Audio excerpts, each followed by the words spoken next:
এইমাত্র 4টি আইন বাতিল করে ভারতে নতুন আইন আনলো মোদি সরকার। যদি আপনি এই আইনগুলি না মানেন তাহলে জেলে যেতে হতে পারে আপনাদের, এবং পাশাপাশি মোটা অঙ্কের জরিমানাও কিন্তু আপনাদের দিতে হতে পারে।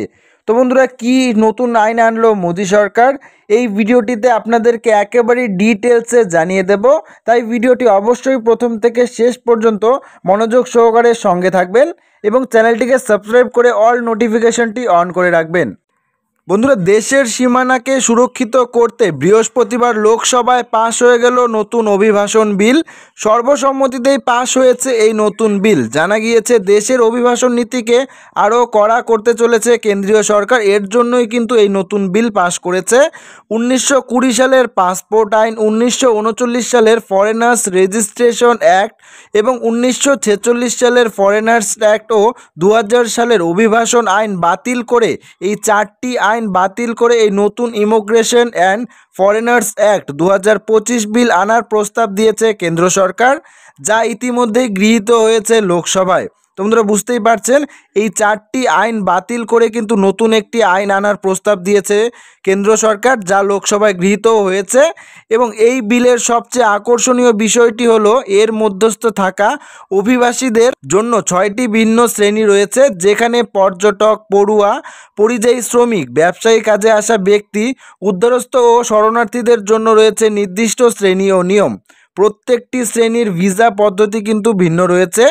জানা গিয়েছে এই নতুন বিলের মাধ্যমে ভিসার আবেদন পদ্ধতিকেও আগের তুলনায় অনেক সহজ করে দিতে চলেছে কেন্দ্র।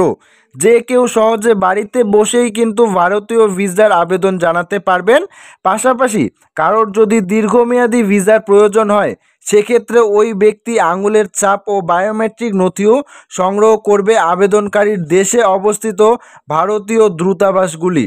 সেক্ষেত্রে আবেদনকারী কখনো কোনো অপরাধ কাজের সঙ্গে যুক্ত রয়েছে কিনা সেই নিয়েও কিন্তু তদন্ত করে দেখা হবে।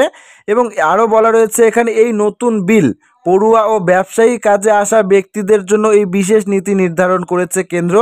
জানানো হয়েছে কোনো বিদেশি পড়ুয়া বা ব্যবসার কাজে আসা ব্যক্তি ভারতে এসে কোনো রকমভাবে চাকরিতে যোগ করতে পারবে না। এছাড়া কারা দেশে আসছেন, কারা যাচ্ছেন, সেই দিকেও নজর রাখতে একটি ডিজিটাল ডেটাবেস তৈরি করা হবে, এমনটাই কিন্তু জানিয়েছে কেন্দ্র সরকার। এখানে আরও বলা রয়েছে নতুন বিলে আগের তুলনায় বেড়েছে অভিবাসন নীতি লঙ্ঘনের সাজাও। কোনো ব্যক্তি যদি ভারতের ভিসা ছাড়া আসেন বা ভিসার অনুমোদন নিয়ে এসেও তাকে প্রদত্ত পর্যাপ্ত সময়ের বেশি থেকে যান, সেক্ষেত্রে তাদের বিরুদ্ধে কিন্তু কড়া ব্যবস্থা নেবে সরকার। গ্রেফতার থেকে চিরকালের জন্য ভারতে ঢোকার পথ বন্ধ হয়ে যেতে পারে তাদের জন্য। তো বন্ধুরা, বুঝতেই পারলেন আগের পুরনো 4টে আইন বাতিল করে নতুন একটি আইন চালু করেছে ভারত সরকার, যা ইতিমধ্যেই কিন্তু লোকসভায় পাশ করা হয়েছে, যার ফলে কিন্তু অবৈধভাবে ভারতে আসার পথ একেবারেই বন্ধ হয়ে যাবে। আশা করছি ভিডিওটি প্রত্যেকেরই ভালো লেগেছে। ভিডিওটি ভালো লাগলে একটি লাইক করে চ্যানেলটিকে অবশ্যই সাবস্ক্রাইব করে নেবেন এবং কমেন্ট বক্সে আপনাদের মতামত অবশ্যই জানিয়ে যাবেন।